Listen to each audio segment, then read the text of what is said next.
Hey, how we doing guys? Thanks for tuning in and welcome to my review of Rollercoaster Legends II Thor's Hammer on PSVR. And if you want more PSVR and sometimes PS4 content, please like and subscribe, it's very much appreciated. I must admit, I've never played the original entry in the Rollercoaster series. I didn't hear a huge amount of positivity either, so I went into this with a high level of cynicism. And with no trophies on offer, I normally wouldn't have given this a second look. But despite its brief 7-minute runtime, who would have thought taking a ride on Thor's Hammer would be so enjoyable? Jumping into the carriage on the PS4 Pro, the graphics look pleasant if not overly crisp, and some of the texture work feels a little flat. Lighting effects could also be more pronounced, but the lumbering animations of the surrounding attractions veering towards you are simple and effective, adding some depth to the scenery. In all honesty, this won't matter too much as you won't have the time to take in the finer details as you hurtle through the Nordic funfair. The frame rates and draw distances hold up well, never threatening to derail the experience.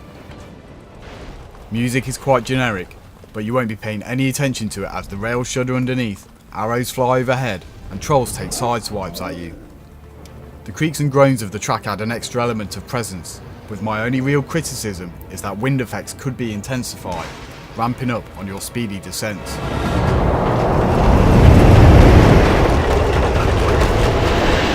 The previous entry in the series was criticised for not having any actual gameplay, meaning one ride and you've seen it all. But thankfully the developers at Warducks have seen fit to add a shooting gallery mode, prolonging its life and giving a small amount of replayability value.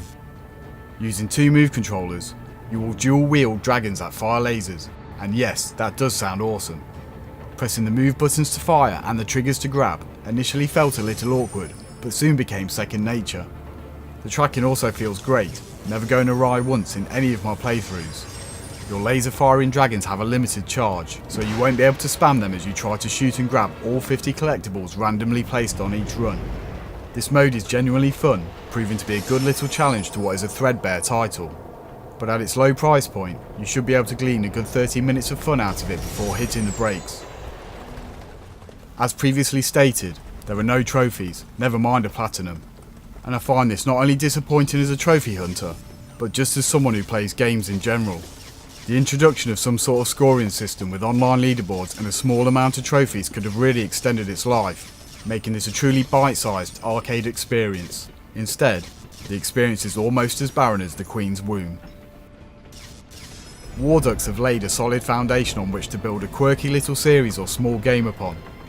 If they could integrate a competitive component with trophy support as well as some more intricate track designs, personally I'd like to see some loop-de-loops. This could amass some sort of cult following. A full game consisting of 5 or 6 differing tracks with shooting modes as standard would be something I'd quite happily go in for, especially if it was appropriately priced. But if you go into this with your expectations in check, you'll find there's more ups than downs.